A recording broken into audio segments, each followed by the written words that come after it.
uma exposição das 7 eras da Igreja.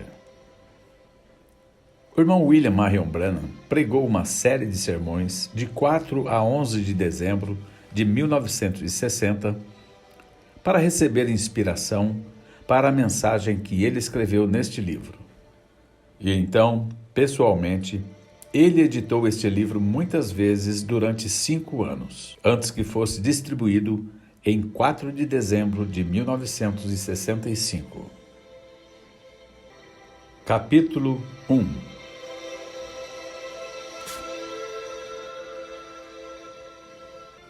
A revelação de Jesus, o Cristo. Revelação de Jesus Cristo, a qual Deus lhe deu para mostrar aos seus servos as coisas que brevemente devem acontecer. E pelo seu anjo as enviou e as notificou a João, seu servo, o qual testificou da palavra de Deus e do testemunho de Jesus Cristo e de tudo o que tem visto. Bem-aventurado aquele que lê e os que ouvem as palavras desta profecia e guardam as coisas que nela estão escritas, porque o tempo está próximo. João, às 7 igrejas que estão na Ásia.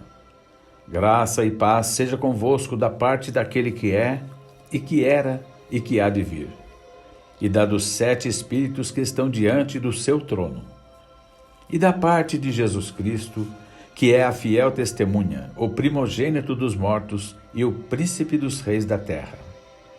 Aquele que nos ama, e em seu sangue nos lavou dos nossos pecados, e nos fez reis e sacerdotes para Deus e seu Pai. A ele, glória e poder para todo sempre. Amém. Eis que vem com as nuvens, e todo olho o verá, até os mesmos que o traspassaram, e todas as tribos da terra se lamentarão sobre ele. Sim, amém.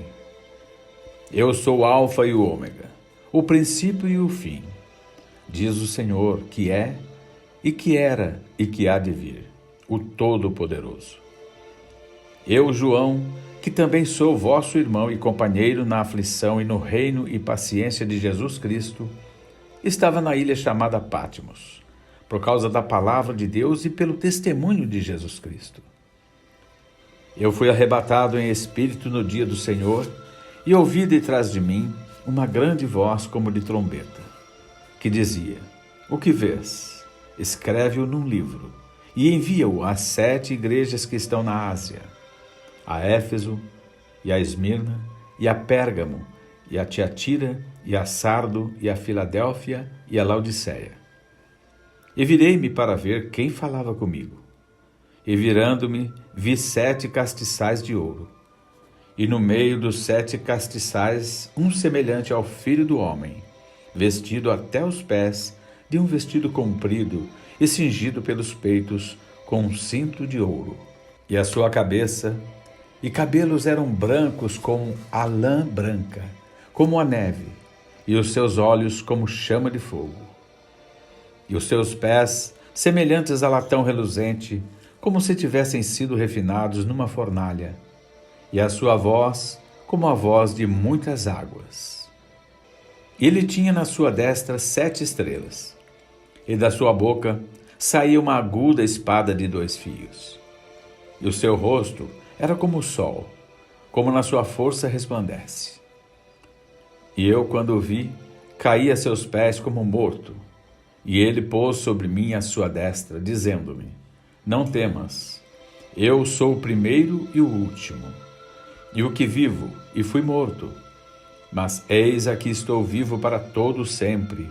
Amém. E tenho as chaves da morte e do inferno. Escreve as coisas que tens visto, e as que são, e as que depois destas hão de acontecer. O mistério das 7 estrelas que viste na minha destra, e dos 7 castiçais de ouro. As 7 estrelas são os anjos das 7 igrejas, e os 7 castiçais que viste são as 7 igrejas. Introdução ao capítulo 1. Apocalipse capítulo 1, de 1 a 3. Revelação de Jesus Cristo, a qual Deus lhe deu, para mostrar aos seus servos as coisas que brevemente devem acontecer. E pelo seu anjo as enviou, e as notificou a João, seu servo, o qual testificou da palavra de Deus e do testemunho de Jesus Cristo, e de tudo que tem visto. Bem-aventurado aquele que lê, e os que ouvem as palavras desta profecia, e guardam as coisas que nela estão escritas, porque o tempo está próximo. O escriba, não o autor, deste livro é São João, o Divino. Historiadores concordam que ele viveu a última parte de sua vida em Éfeso, embora no tempo da composição deste livro ele esteve na ilha de Patmos. Não é a história da vida de João, mas é a revelação de Jesus Cristo nas futuras eras da Igreja. No versículo 3 é chamado de profecia, e isso é realmente o que ele é. Este livro é usualmente denominado a revelação de São João, mas isso é incorreto. É a revelação de Jesus Cristo dada a João para os cristãos de todas as eras. É o único livro em toda a Bíblia que foi escrito pelo próprio Jesus, através do aparecimento pessoal a um escriba. É o último livro da Bíblia, não obstante ele fale do princípio e do fim das dispensações do Evangelho. Agora, a palavra grega para revelação é apocalipse, que significa desvelar. Este desvelar é perfeitamente descrito no exemplo de um escultor desvelando sua obra de estatuária, expondo-a ao espectador. É um descobrimento revelando o que estava previamente escondido. Ora, o descobrimento não é apenas a revelação da pessoa de Cristo, mas é a revelação de suas obras futuras nas 7 eras da Igreja vindouras. A importância da revelação pelo Espírito a um verdadeiro crente jamais pode ser superenfatizada. A revelação significa mais a você do que talvez você se dê conta. Agora, eu não estou falando acerca deste livro de Apocalipse e você. Eu estou falando acerca de toda a revelação. Ela é tremendamente importante para a igreja. Você se recorda em Mateus 16, onde Jesus fez aos discípulos esta pergunta: quem dizem os homens ser o Filho do Homem? E eles disseram, uns João Batista, outros Elias e outros Jeremias ou um dos profetas. Disse-lhes ele, e vós, quem dizeis que eu sou? E Simão Pedro, respondendo, disse, tu és o Cristo, o Filho de Deus vivo. E Jesus, respondendo, disse-lhe, bem-aventurado és tu, Simão Barjonas, porque tu não revelou a carne e o sangue, mas meu Pai que está nos céus. Pois também eu te digo que tu és Pedro, e sobre esta pedra edificarei a minha igreja, e as portas do inferno não prevalecerão contra ela. Os católicos romanos dizem que a igreja está edificada sobre Pedro. Ora, isso é realmente carnal. Como poderia Deus edificar a igreja sobre um homem tão instável que negou o Senhor Jesus e praguejou enquanto o fazia? Deus não pode edificar sua igreja sobre qualquer homem nascido em pecado. E não era alguma pedra situada lá, como se Deus tivesse santificado o terreno naquele lugar. E não é como os protestantes dizem que a igreja está edificada sobre Jesus. Foi a revelação. Leia da maneira como está escrito. Não tu revelou a carne e o sangue, mas meu Pai tu revelou. E sobre esta pedra, revelação, edificarei a minha igreja. A igreja está edificada sobre a revelação, sobre o assim diz o Senhor. Como soube Abel o que fazer a fim de oferecer a Deus um sacrifício apropriado? Pela fé, ele recebeu a revelação do sangue. Caim não obteve tal revelação, embora ele tivesse um mandamento. Portanto, ele não pôde oferecer o sacrifício correto. Foi uma revelação de Deus que fez a diferença e deu a Abel vida eterna. Agora você poderia tomar o que o pastor diz, ou o que o seminário ensina. E embora isto lhe seja ensinado com eloquência, até que Deus revele a você que Jesus é o Cristo e que é o sangue que o limpa e que Deus é seu Salvador, você nunca terá vida eterna. É a revelação espiritual que o faz. Agora, eu disse que este livro de Apocalipse é a revelação de Jesus Cristo e o que ele está fazendo nas igrejas durante essas 7 eras. É uma revelação, porque os discípulos, eles próprios, não conheciam estas verdades registradas. Não tinha sido previamente revelado a eles. Você se recorda que eles vieram a Jesus no livro de Atos e lhe perguntaram: Tu vais neste tempo restaurar o reino a Israel? E ele disse: Não vos pertence saber os tempos ou as estações. Aqueles homens ainda estavam pensando em Jesus como tendo um reino terrestre. Porém, era um reino espiritual que ele ia edificar. Ele mesmo não podia dizer-lhes acerca de seu lugar nele, pois o Pai não o tinha revelado a ele. Mas agora, após sua morte e ressurreição, e neste tempo particular em seu ministério medianeiro, ele é capaz de expor aqui nesta revelação de si mesmo a João o que a sua glória e presença na igreja significariam e fariam. Nesta revelação, ele nos diz qual é o fim do diabo. Ele nos diz como vai tratar com o diabo e lançá-lo no lago de fogo. Ele revela o fim dos maus que seguem a Satanás. E Satanás odeia isso. Você já notou como Satanás odeia 2 livros da Bíblia, mais do que todos os outros? Através de teólogos liberais e pseudocientistas, ele está sempre atacando o livro de Gênesis e o livro de Apocalipse. Nestes 2 livros, nós encontramos a origem de Satanás, seus caminhos horríveis e sua destruição. É por isso que ele os ataca. Ele odeia ser exposto. E nesses livros, ele é exposto exatamente como ele é. Jesus disse acerca de Satanás: Ele não tem parte em mim, e eu não tenho parte nele. O diabo gostaria de provar diferente isso, mas ele não pode. Portanto, ele faz tudo o que pode para destruir a confiança na palavra. Mas quando a igreja descrê de Satanás e crê na revelação do Espírito da palavra, as portas do inferno não podem prevalecer contra ela. Deixe-me apenas incluir aqui uma informação proveniente do meu próprio ministério, se você não se importar. Todos vocês sabem que este dom, em minha vida, é sobrenatural. É um dom através do qual o Espírito Santo é capaz de discernir doenças e os pensamentos dos corações dos homens e outras coisas ocultas que somente Deus poderia saber e então revelar a mim. Eu queria que você pudesse estar comigo e ver a face das pessoas quando Satanás sabe que vai ser exposto.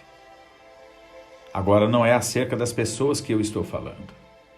É que Satanás tomou o controle de suas vidas através do pecado, da indiferença e da doença. Mas você deveria ver suas faces. Satanás sabe que vai ser exposto e as mudanças mais peculiares vêm sobre o semblante das pessoas. Satanás tem medo. Ele sabe que o Espírito de Deus está a ponto de deixar as pessoas saberem de suas obras. É por isso que ele odeia tanto essas reuniões. Quando nomes são citados e doenças reveladas, Satanás odeia. Agora, o que é isto?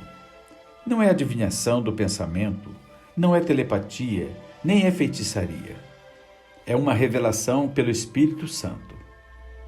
Esta é a única maneira de eu poder sabê-lo. É claro que a mente carnal chamará isto de qualquer coisa, menos de Espírito Santo. Deixe-me mostrar-lhe outra razão pela qual Satanás odeia este livro da revelação de Jesus Cristo na igreja. Ele sabe que Jesus Cristo é o mesmo ontem e hoje e eternamente. E ele não muda. Ele sabe isso muitíssimo mais do que 90% dos teólogos.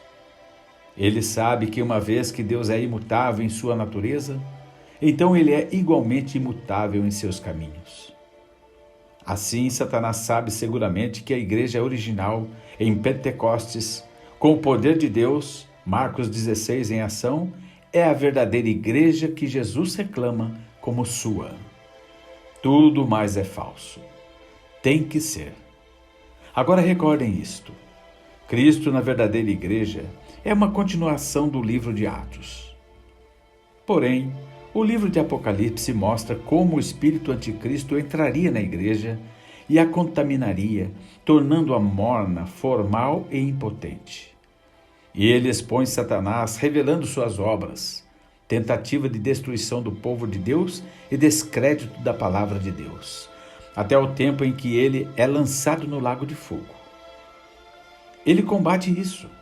Ele não pode suportar isso. Ele sabe que se as pessoas obtiverem a verdadeira revelação da verdadeira igreja e o que ela é, o que ela representa e que ela pode fazer as maiores obras, ela será um exército invencível. Se elas obtiverem uma verdadeira revelação dos dois espíritos dentro da estrutura da igreja cristã, e pelo Espírito de Deus discernirem e resistirem ao espírito anticristo, Satanás será impotente diante dela. Ele será tão seguramente frustrado hoje como quando Cristo resistiu a cada esforço seu para ganhar poder sobre ele no deserto. Sim, Satanás odeia a revelação, mas nós a amamos. Com verdadeira revelação em nossas vidas, as portas do inferno não podem prevalecer contra nós, mas nós prevaleceremos sobre elas. Você recordará que eu mencionei no princípio desta mensagem que este livro que estamos estudando é a real revelação do próprio Jesus na igreja e sua obra nas eras futuras. Então, eu mencionei que é necessário o Espírito Santo para nos dar revelação ou falharemos em obtê-la. Juntando esses dois pensamentos, nós veremos que não será necessário apenas um estudo normal e reflexão para tornar este livro real. Vai ser necessário a operação do Espírito Santo. Isso significa que este livro não pode ser revelado a qualquer um, exceto a uma classe especial de pessoas. Será necessário alguém com percepção profética. Requererá a habilidade de ouvir de Deus. Requererá a instrução sobrenatural. Não apenas um estudante comparando versículo com versículo. Embora isso seja bom. Mas o ministério requer o ensinamento do Espírito ou ele nunca se torna claro. Como necessitamos ouvir de Deus e nos abrirmos e nos tornarmos rendidos ao Espírito para ouvir e saber. Como eu já disse, este livro, Apocalipse, é a consumação das Escrituras. Está até mesmo colocado exata e corretamente no cânon da Escritura, no fim. Agora, você pode saber por que ele diz que qualquer um que o lê ou mesmo ouve é abençoado. É a revelação de Deus que lhe dará autoridade sobre o diabo. E você pode ver por que os que acrescentassem ou tirassem dele seriam amaldiçoados. Teria que ser assim, pois quem pode acrescentar ou retirar da perfeita revelação de Deus e vencer o inimigo? É simples assim. Não há nada com tal poder prevalecente como a revelação da palavra. Veja no versículo 3, uma bênção é proferida sobre aqueles que dão atenção especial a este livro. Eu penso que isto se refere ao costume no Velho Testamento dos sacerdotes lerem a palavra para a congregação de manhã. Veja você, muitos não podiam ler, portanto o sacerdote tinha que ler para eles. Contanto que fosse a palavra, a bênção estava lá. Não importava se fosse lida ou ouvida. O tempo está próximo. Anteriormente, o tempo não estava próximo. Na sabedoria e economia de Deus, esta poderosa revelação, embora plenamente conhecida de Deus, não podia se manifestar até esse tempo. Assim, aprendemos imediatamente um princípio. A revelação de Deus para cada era pode vir somente naquela era e num tempo específico. Observe a história de Israel. A revelação de Deus para Moisés veio somente num tempo específico da história, e ainda mais especificamente veio quando o povo clamou a Deus. Jesus, ele próprio veio na plenitude do tempo, sendo ele a completa revelação da divindade. E nesta era, Laodiceia, a revelação de Deus virá em seu devido tempo. Ela não se atrasará, nem será prematura. Pense nisto e considere-o bem, pois estamos hoje no tempo do fim.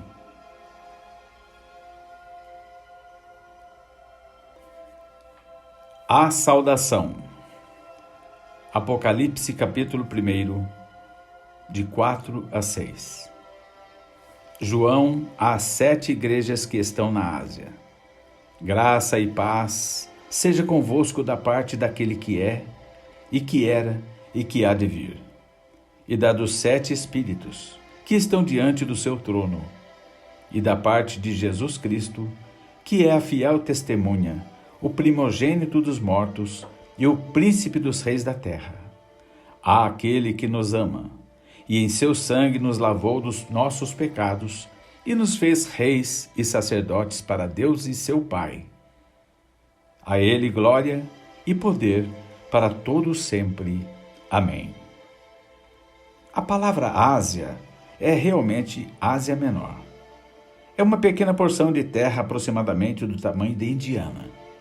As 7 igrejas lá foram especialmente escolhidas dentre todas as outras igrejas por suas características, pois essas mesmas características seriam encontradas nas sucessivas eras séculos mais tarde.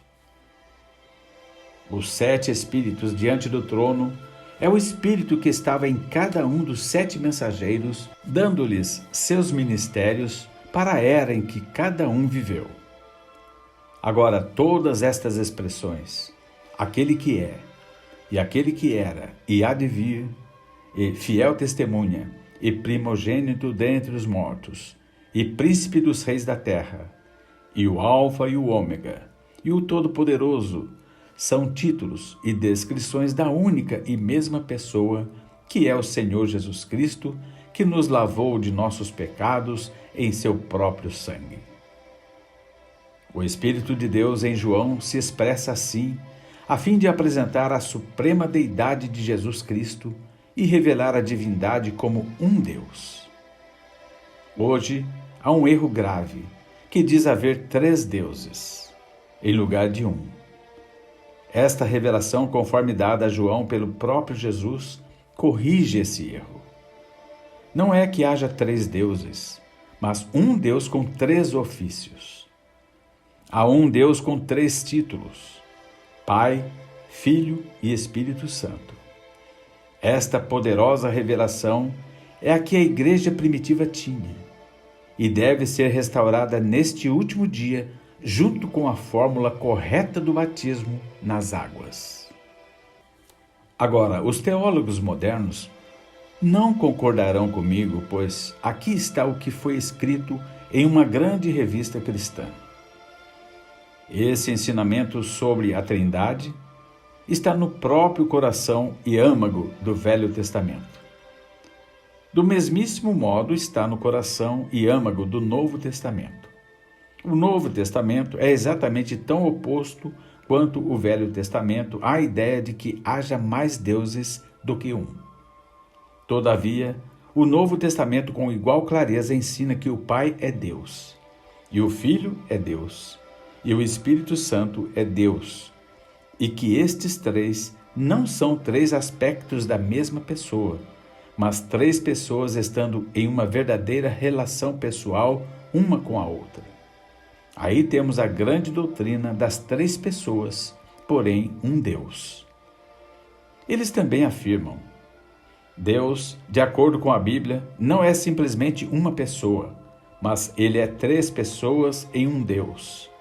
Esse é o grande mistério da Trindade. Claro que é. Como pode estar três pessoas em um Deus? Não só não há Bíblia para isso, mas mostra até uma falta de raciocínio inteligente. Três pessoas distintas, embora de idêntica substância, fazem três deuses, ou a linguagem perdeu completamente seu significado. Apenas ouça estas palavras de novo. Eu sou o Alfa e o Ômega, o princípio e o fim, diz o Senhor, que é e que era e que há de vir, o Todo-Poderoso. Isto é deidade. Isto não é simplesmente um profeta, um homem. Isto é Deus. E não é uma revelação de três deuses, mas de um Deus, o Todo-Poderoso. Eles não acreditavam em três deuses no princípio da igreja. Você não pode encontrar esse tipo de crença entre os apóstolos.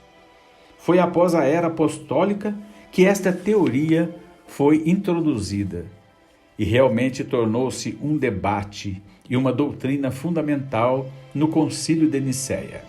A doutrina da divindade causou uma dissidência em duas direções. E dessa dissidência surgiram dois extremos. Um realmente entrou no politeísmo, crendo em três deuses, e os outros entraram no unitarismo. É claro que demorou um pouco para acontecer, mas aconteceu e nós o temos exatamente hoje.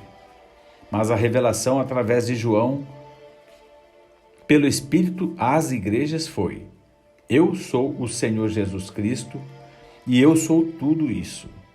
Não há nenhum outro Deus. E ele pôs seu selo sobre esta revelação. Considere isto. Quem foi o pai de Jesus?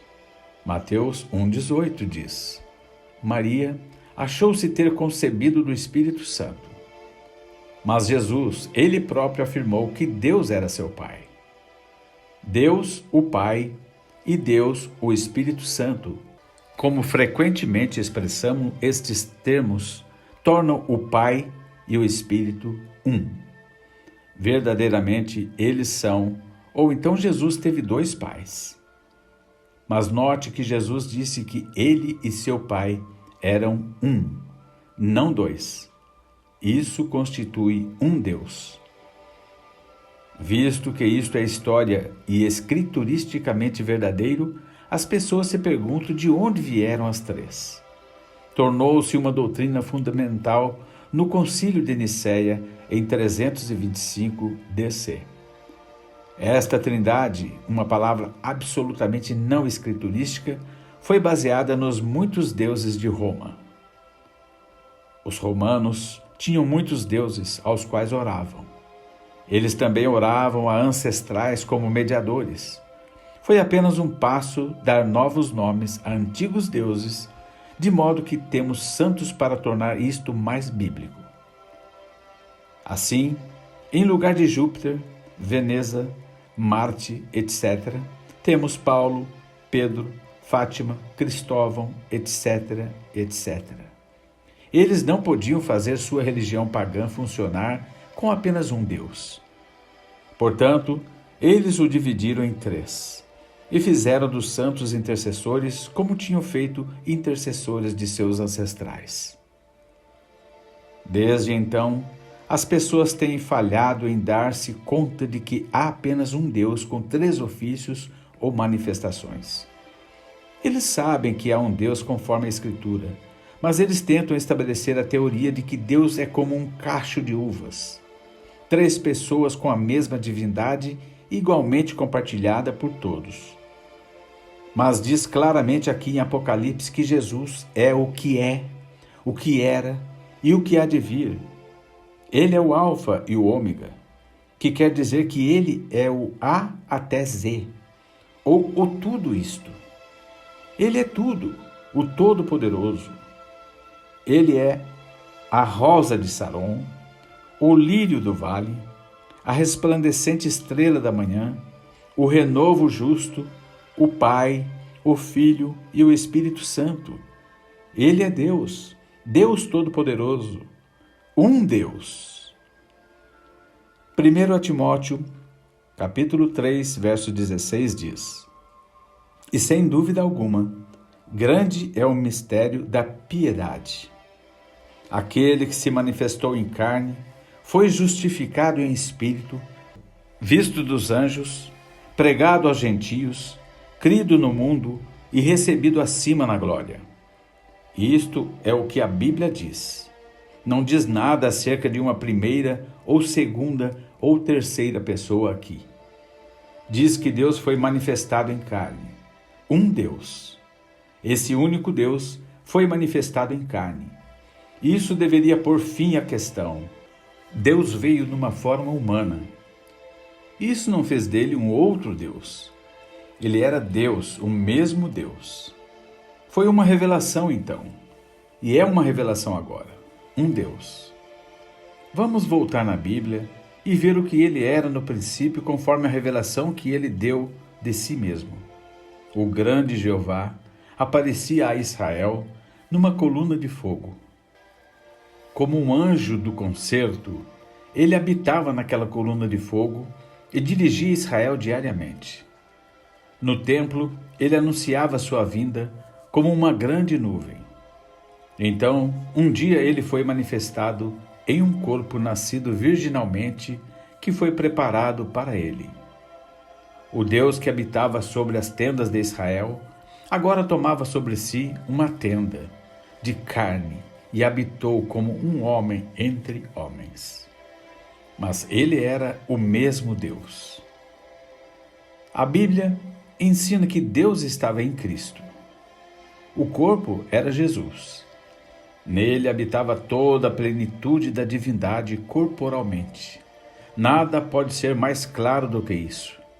Mistério, sim, mas verdade real não pode ser mais claro. Portanto, se ele não era 3 pessoas, então ele não pode ser 3 agora. Um Deus, e este mesmo Deus se fez carne. Jesus disse: Eu vim de Deus e vou voltar para Deus. João 16, 27 e 28. Isso é exatamente o que aconteceu.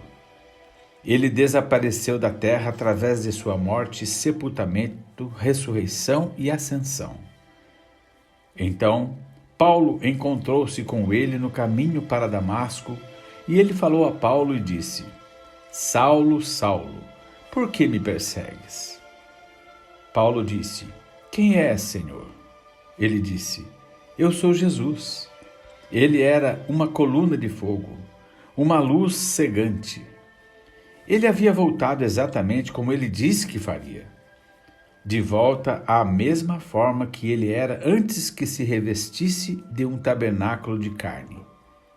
Isso é exatamente como João viu isto. João 1,18. Deus nunca foi visto por alguém. O Filho unigênito que está no seio do Pai, esse o fez conhecer. Note onde João diz que Jesus está. Ele está no seio do Pai. Lucas 2,11 diz: Pois na cidade de Davi vos nasceu hoje o Salvador, que é Cristo o Senhor. Ele nasceu o Cristo, e 8 dias mais tarde, quando foi circuncidado, ele foi chamado Jesus, assim como o anjo lhes tinha falado. Eu nasci um Branham. Quando nasci, eles me deram o nome de William. Ele era Cristo, mas lhe foi dado um nome aqui embaixo entre os homens. Aquele tabernáculo exterior que os homens podiam ver foi chamado Jesus. Ele era o Senhor da glória, o Todo-Poderoso manifestado em carne. Ele é Deus Pai, Filho e Espírito Santo. Ele é tudo isso.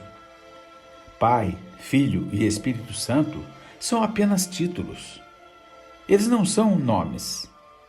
É por isso que nós batizamos no nome do Senhor Jesus Cristo, pois esse é um nome, não um título. É o nome desses títulos, exatamente como você toma um bebê recém-nascido, que é um filho, e lhe põe nome. Bebê é o que ele é. Filho é o título. Então você lhe põe o nome. João Henrique Moreno. Você não batiza apenas em nome de Jesus. Há milhares de Jesuses no mundo. E houve até antes de Jesus, nosso Salvador. Mas há somente um deles nascido, o Cristo, Senhor Jesus Cristo. As pessoas falam de Jesus ser o eterno Filho de Deus. Ora, isso não é uma contradição? Quem já ouviu falar de um filho ser eterno? Filhos têm princípios, mas aquele que é eterno nunca teve princípio. Ele é o Deus eterno, Jeová, manifestado na carne. No Evangelho de São João diz: no princípio era o Verbo, e o Verbo estava com Deus, e o Verbo era Deus. E o Verbo se fez carne e habitou entre nós. Ele era a verdadeira e fiel testemunha da palavra eterna do Pai. Ele era um profeta e podia dizer o que o Pai lhe ordenava dizer. Ele disse: meu Pai está em mim. Isso é o que Jesus, o tabernáculo, disse: meu Pai está em mim. Deus tem muitos títulos: justiça nossa, a nossa paz, e sempre presente, e Pai, e Filho, e Espírito Santo. Porém, ele tem somente um nome humano, e esse nome é Jesus. Não fique confuso porque ele tem 3 ofícios ou tem uma manifestação tríplice. Na terra, ele era um profeta. No céu, ele é o sacerdote. E retornando à terra, ele é Rei dos Reis. Aquele que era, esse é Jesus, o profeta.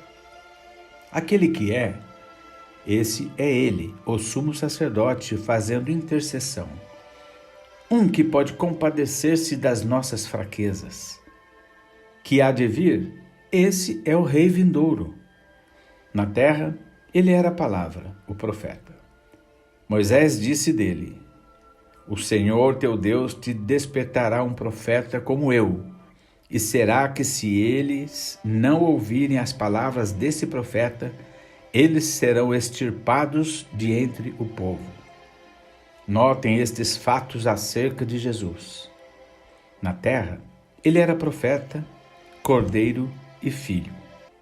Isto não o tornou 3. Estas eram apenas manifestações ou ofícios de uma pessoa, Jesus.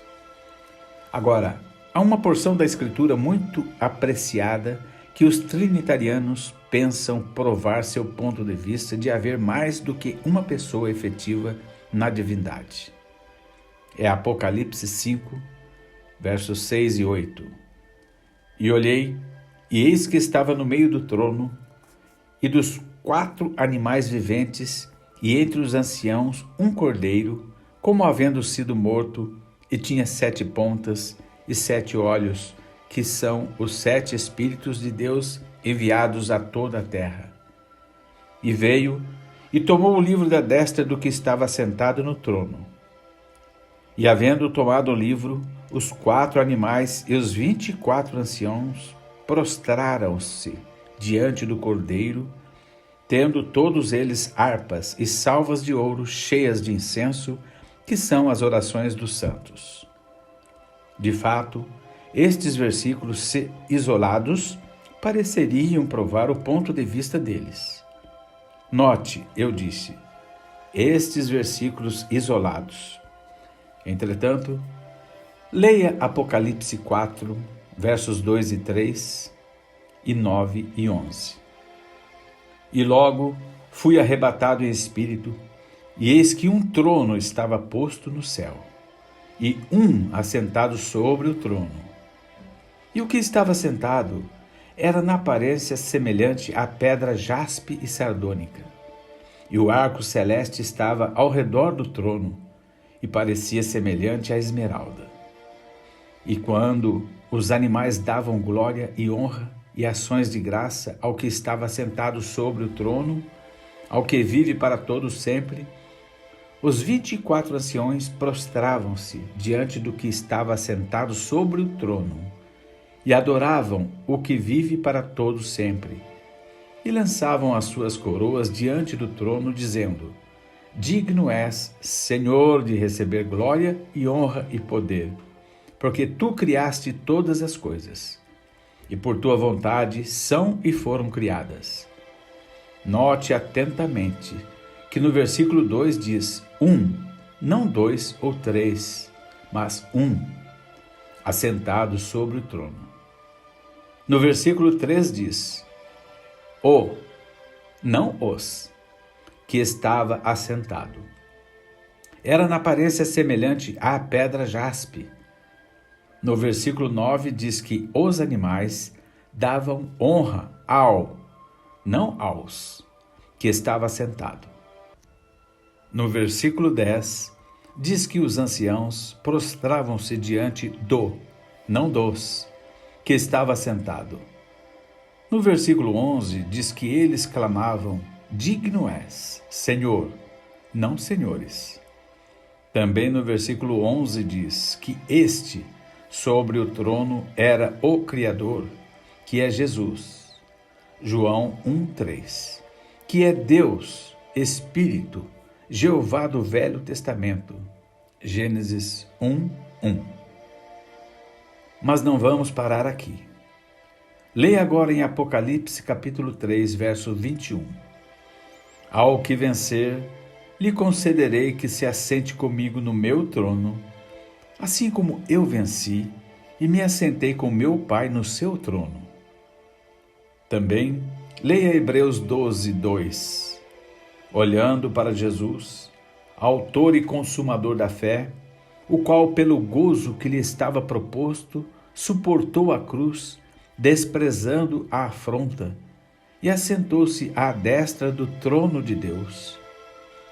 Note que, de acordo com o próprio Jesus, que escreveu o Apocalipse, ele está assentado com o Pai. O Espírito em Paulo, e esse Espírito é o Espírito de Cristo, pois esse é o Espírito de profecia, por meio do qual vem a palavra. Diz que ele está assentado à destra de Deus.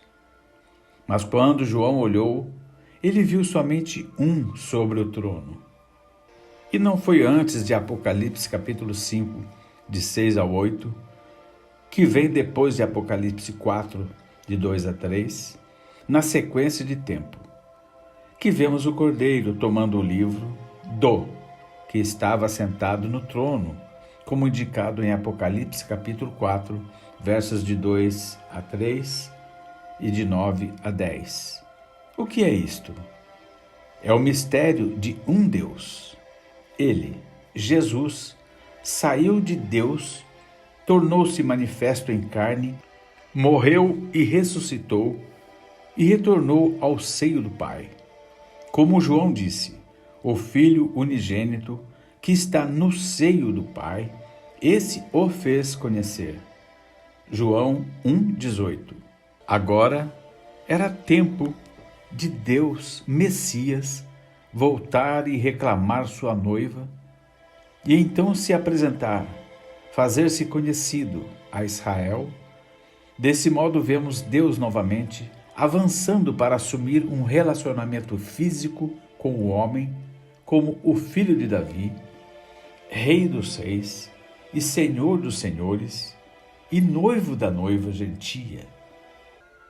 Não é dois deuses, mas simplesmente um Deus manifestando seus poderosos ofícios trinos e títulos.